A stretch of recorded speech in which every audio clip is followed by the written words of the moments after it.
नमस्कार दोस्तों, मैं Rajni Singhal, tarot card reader, vastu consultant, clinical hypnotherapist. दोस्तों, आप सभी जानते हैं कि जल्दी ही नवरात्रे आने वाले हैं। माँ दुर्गा के विशेष 9 दिन। ये 9 दिन शक्ति के, भक्ति के, समृद्धि के, सुख के और साधना के प्रतीक होते हैं। ऐसा कहते हैं कि इस 9 दिन में माता अपने भक्तों को आशीर्वाद देने के लिए पृथ्वी पे आके उनकी सारी मनोकामनाएं पूरी करती हैं। ये साधना का, शक्ति का, ऊर्जा का एक ऐसा वक्त है कि जहाँ गृहस्थ अपने जो पूजा पाठ करते हैं उनसे अपनी मनोकामनाएं पूरी करते हैं, वैसे ही साधक अपनी ऊर्जा, शक्ति और साधना को साधते हैं। आध्यात्मिक क्षेत्र में कार्य करने वालों के लिए ये पर्व 9 दिन बहुत विशेष महत्व का होता है। ऐसे में वो दान, पुण्य, मंत्र जाप, साधना, मेडिटेशन बहुत कुछ करते हैं और माँ दुर्गा का आशीर्वाद प्राप्त करते हैं। तो इस नवरात्रि में आप भी ऐसा कुछ खास करें जिससे माँ दुर्गा का आशीर्वाद आपको मिल सके। उनकी भक्ति से आप सफलता के द्वार खोल सकें, खुशी आपको मिले, समृद्धि आपको मिले, धन आपको मिले, साथ ही स्वास्थ्य आपको मिले और आपके परिवार में सुख शांति बनी रहे। आपने अक्सर देखा होगा कि लोग धन तो कमा लेते हैं, हर एक इंसान की इच्छा होती है कि वो धन कमाए, लेकिन क्या हम उस धन का उपभोग कर पाते हैं? अक्सर हमने देखा है काफ़ी लोगों के घरों में धन बहुत होता है लेकिन शांति नहीं होती, बीमारियां बनी रहती हैं और जो कमाया हुआ धन होता है वो बीमारियों में चला जाता है, प्रॉब्लम्स में चला जाता है, लड़ाई झगड़े में चला जाता है और बेकार की चीज़ों में खर्च होता रहता है। तो इस बार दुर्गा माँ से आप ये मांगें कि धन मुझे दें, तो साथ ही स्वास्थ्य भी दें और घर में सुख शांति भी दें और उस पैसे का उपयोग आप अपने लिए, परिवार के लिए, साथ ही समाज और देश के लिए भी कर पाएँ। तो ऐसा आशीर्वाद आप माँ से मांगिएगा। उसके लिए मैं आपको बताने वाली हूँ बहुत छोटे छोटे उपाय। ज़रूरत है उनको श्रद्धा से, विश्वास से और भाव से करने की। कहते हैं कि भगवान भाव के भूखे होते हैं। अगर आप भाव से, श्रद्धा से, विश्वास से ईश्वर को एक फूल भी चढ़ाते हैं तो आपको उनका आशीर्वाद जरूर मिलता है। तो जी हाँ दोस्तों, अब मैं बताने जा रही हूँ आपको उपाय। उनको नोट करने से पहले अगर आपने अभी तक मेरे चैनल को सब्सक्राइब नहीं किया है तो मेरे चैनल को सब्सक्राइब जरूर करें, साथ ही बेल आइकन का बटन जरूर दबाएं जिससे मेरे नए वीडियो का नोटिफिकेशन आपको मिलता रहे। तो दोस्तों, सबसे पहले आप करेंगे एक उपाय। कहते हैं कि जहाँ माँ दुर्गा होती हैं वहाँ हनुमान जी अवश्य आते हैं और जहाँ हनुमान जी होते हैं वहाँ दुर्गा माँ जरूर आती हैं। एक कहावत भी है, आगे आगे हनुमान। जब दुर्गा जी चलती हैं तो एक देसी कहावत है कि आगे आगे हनुमान, पीछे भैरव बलवान। जी, ये तीनों का एक कॉम्बिनेशन है। एक की पूजा करने से 2 अपने आप ही चले आते हैं। तो इस नवरात्रि में अगर आप हनुमान मंदिर जाके 9 दिन तक हनुमान जी को मीठा पान अगर अर्पण करते हैं, भोग स्वरूप उनको चढ़ाते हैं, तो आपकी ज़िंदगी में बहुत खुशहाली आ सकती है। बहुत सारे रुके हुए काम आपके बन सकते हैं। तो शुरुआत कीजिएगा नवरात्रि में हनुमान जी की पूजा से। इसके बाद आप सभी घरों में जब नवरात्रि रखते हैं, पूजा पाठ करते हैं, 9 दिन व्रत रखते हैं, तो काफ़ी लोग घर में अखंड दिया जलाते हैं।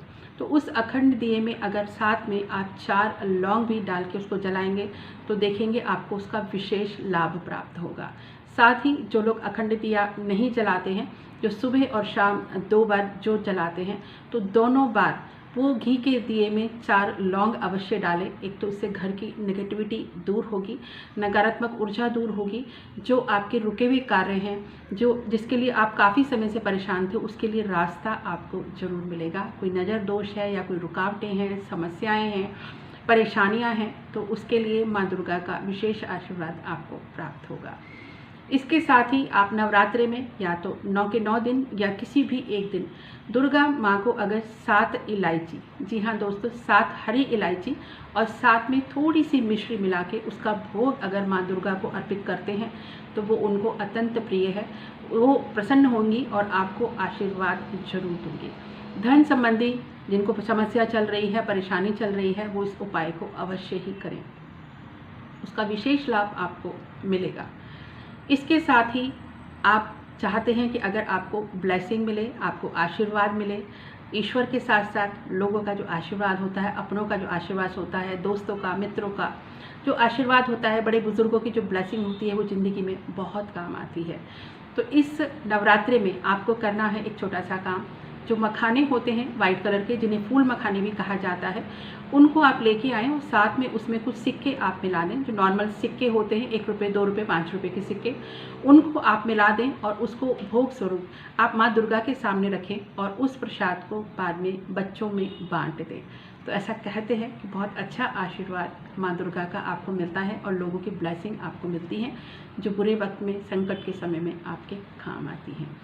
इसके साथ आप एक उपाय और भी कर सकते हैं कि अगर आपका कोई लड़ाई झगड़ा चल रहा है, आपका कोई कोर्ट केस चल रहा है, या ऐसा लग रहा है कि बार बार आप कोई काम कर रहे हैं लेकिन हर बार आपको असफलता का मुंह देखना पड़ रहा है, आपके शत्रु बहुत ज़्यादा हो गए हैं और आप बहुत ज़्यादा परेशानियों से गुजर रहे हैं, तो इस नवरात्रि में आप लाल रंग का एक झंडा, जी हाँ दोस्तों, दुर्गा माँ के मंदिर में लाल रंग का झंडा अगर आप चढ़ा के आते हैं तो आप देखेंगे आपके सभी कार्यों में आपको सफलता जरूर मिलेगी, विजय जरूर आपको प्राप्त होगी। इसको बिना करना भूलिए। झंडा ट्रायंगल आप लेंगे और अच्छी तरह सजा हुआ झंडा आप लेंगे, लाल रंग का झंडा गोटा लगा हुआ, अच्छे से आप उसको सजा के लेके जाएं और माँ दुर्गा को आपके मंदिर में आप चढ़ा के आएँ। इसके अलावा आप एक काम और कर सकते हैं, क्योंकि माँ दुर्गा को लाल रंग अत्यंत प्रिय है। लाल रंग की छोटी सी चुनरी आपको लेनी है, उस पर 5 तरह के मेवा और कुछ सिक्के आप उसको रखें और माँ को भेंट स्वरूप आप चढ़ाएं और वो 9 दिन तक आप ऐसे ही उनको रहने दें और बाद में आप किसी को प्रसाद के रूप में उसको दे सकते हैं। और जो चुनरी है और जो सिक्का है वो आप अपने जो धन स्थान है उसमें आप उसको अवश्य रखें, तो आपके घर में हमेशा बरकत बनी रहेगी। इसके अलावा एक शुभ कार्य आप और कर सकते हैं। चांदी घर में रखना अपने आप में बहुत शुभ माना जाता है, क्योंकि चांदी बहुत शीतल होती है, ठंडी होती है और बहुत शुद्ध मानी जाती है, तो बहुत पवित्र मानी जाती है। तो इस नवरात्रि में आप 9 दिन में से कभी भी कोई भी चांदी का शुभ प्रतीक, चाहे वो स्वस्तिक है, श्री है, कमल का फूल है, हाथी है, ओम है, ऐसा कोई भी शुभ चिन्ह आप खरीद के लाएं और उसको माँ दुर्गा के चरणों में रख के पूजा करें। बाद में आप उसको अपने मंदिर में रख सकते हैं, उसका प्रतिदिन पूजा अर्चना करें, या अपने धन स्थान में आप उसको रख सकते हैं, जहाँ भी आपकी तिजोरी है या आप जहाँ भी पैसा रखते हैं उसमें भी आप उसको रख सकते हैं। तो आप देखेंगे आपके घर में हमेशा बरकत बनी रहेगी और बहुत पवित्रता, शीतलता और सुख समृद्धि हमेशा बनी रहेगी। चांदी के बर्तन भी कहते हैं घर में रखना बहुत शुभ माना जाता है। पुराने समय में आपने देखा होगा, अभी भी काफ़ी लोग इस चीज़ को फॉलो करते हैं कि जो भगवान की पूजा के बर्तन होते हैं वो हमेशा चांदी के रखते हैं। अगर आप भी ऐसा कर सकते हैं तो बहुत अच्छा है, क्योंकि शुद्धता बहुत रहती है, पवित्रता बहुत रहती है। इसके अलावा आपको एक काम और भी करना है। जब कन्याएं आपके घर में भोजन के लिए आती हैं, सभी लोग अष्टमी को या नवमी को कन्या को भोजन कराते हैं। अक्सर हम जल्दबाजी में क्या करते हैं, जब कन्याएं आती हैं तो उनको हम खाने का पैकेट या भोजन का पैकेट आप दे देते हैं। आप दे सकते हैं, लेकिन एक काम आप जरूर करिएगा कि अपने घर में उनको हलवा पूरी का, बेशक वो एक ही बाइट खाएं, एक ही ग्रास खाएं, वो ज़रूर खिलाइएगा, क्योंकि कन्या साक्षात जो होती हैं दुर्गा का स्वरूप होती हैं, उनका आशीर्वाद आप जरूर लीजिएगा, उनके चरण आप जरूर छुइएगा और भेंट स्वरूप उनको श्रीफल और लाल चुन्नी जरूर दीजिएगा। श्रीफल यानी कि जो नारियल हम पूजा में इस्तेमाल करते हैं वो आपको ज़रूर देना चाहिए।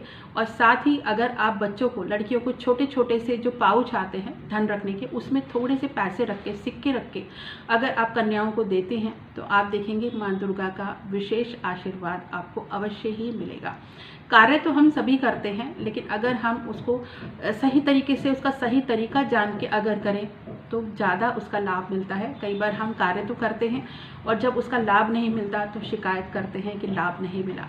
तो किसी भी विधि को, किसी भी उपाय को पूरी तरह से आप जानें और फिर उसका प्रयोग करें। इसके अलावा एक उपाय आप और कर सकते हैं। एक पान का पत्ता आपको लेना है, उस पर एक सुपारी आप रखें और साथ में सिक्का एक रखें। ये भी भेंट स्वरूप अगर आप माँ दुर्गा को चढ़ाते हैं, उनके चरणों में अर्पित करते हैं, तो बहुत सारे रास्ते आपके लिए खुलते हैं और बहुत सारा आशीर्वाद माँ का आपको मिलता रहता है। साथ ही आप लोगों से एक मेरी गुजारिश है कि हम पूजा पाठ करते हैं, लेकिन नवरात्रों में स्पेशली महिलाओं के लिए कहते हैं 16 श्रृंगार। तो देवी दुर्गा को आप, माँ दुर्गा को मंदिर में जाके, या अगर अभी ऐसे में मंदिर आप नहीं जा सकते हैं, तब तक अगर मंदिर नहीं खुलते हैं तो अपने घर में ही जो आप पूजा पाठ कर रहे हैं वहाँ माँ दुर्गा को 16 श्रृंगार, जो श्रृंगार का सामान होता है वो अवश्य ही अर्पण करें।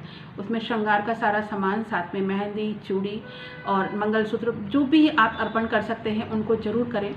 और महिलाओं से मेरी एक रिक्वेस्ट है, साथ ही पुरुषों से भी, कि जब भी किसी भी प्रकार के पूजा पाठ में आप बैठते हैं तो नीले और काले रंग के वस्त्र ना पहने, और अपने बच्चों को भी ये समझाएं, क्योंकि पूजा पाठ पे हमेशा लाल, गुलाबी, मरून, नारंगी, इस तरह के शुभ रंगों का प्रयोग किया जाता है। मैं अक्सर देखती हूँ आजकल लोग किसी भी रंगों को पहन के बैठ जाते हैं, तो प्लीज़ इस चीज़ का विशेष ध्यान रखें। और महिलाओं एक चीज़ का और ध्यान रखें कि जब आप दुर्गा माँ की पूजा करें तो खूब अच्छे से 9 दिन खुद भी बहुत अच्छे से तैयार हों, श्रृंगार करें, जिससे माँ दुर्गा बहुत प्रसन्न होती हैं। क्योंकि आजकल महिलाओं ने बिंदी लगाना, चूड़ियाँ पहनना, ये सब छोड़ दिया है। इसको ज़रूर अपनाएं। पूजा पाठ में अच्छी तरह से तैयार होकर आप बैठें तो माँ दुर्गा का विशेष आशीर्वाद आपको प्राप्त हो सकता है। तो दोस्तों, ये तो थे ऐसे कुछ खास उपाय जिनको आप नवरात्रों में कर सकते हैं। इसमें से कोई भी उपाय, जो भी आपकी समस्या चल रही है, धन की है या रुकावटों की है, कोई भी उपाय आप इसमें प्रयोग में ला सकते हैं और उसका लाभ ले सकते हैं। आप मुझे ज़रूर फीडबैक दीजिएगा कमेंट करके कि आपने इसमें से कौन सा उपाय किया और आपको इसका क्या लाभ प्राप्त हुआ। बिना खर्चे के उपाय हैं, श्रद्धा विश्वास के साथ, भाव के साथ आप करेंगे तो डेफिनेटली आपको इसका फ़ायदा ज़रूर होगा। आपके घर में इस नवरात्रि में धन के साथ साथ सुख, समृद्धि और सबसे ज़्यादा शांति और स्वास्थ्य जरूर आएगा। ऐसी मैं आप सभी के लिए शुभकामनाएं दे रही हूँ। मैं चाहती हूँ कि आपके सारे मनोवांछित फल आपको मिले और दुर्गा माँ का विशेष आशीर्वाद आपके पूरे परिवार के ऊपर बना रहे। तो दोस्तों, अगले प्रोग्राम में आपके लिए ऐसा ही कुछ नया टॉपिक लेके आऊँगी, क्योंकि अभी दशहरा भी आने वाला है। दशहरे के भी कुछ विशेष उपाय मैं आपके साथ शेयर करूँगी। तो मेरे चैनल के साथ आप जुड़े रहिएगा। फेसबुक और इंस्टाग्राम पे भी रजनी हीलर के नाम से आप मुझे फॉलो कर सकते हैं, वहाँ भी जुड़े रह सकते हैं और वहाँ भी लाइव सेशन का आप लाभ ले सकते हैं। तो दोस्तों, अगले प्रोग्राम में फिर आपके लिए अनोखे उपाय लेके आऊँगी। तब तक के लिए नमस्कार, प्रणाम, राम राम, जय माता दी, जय गुरुदेव। Thank you so much all.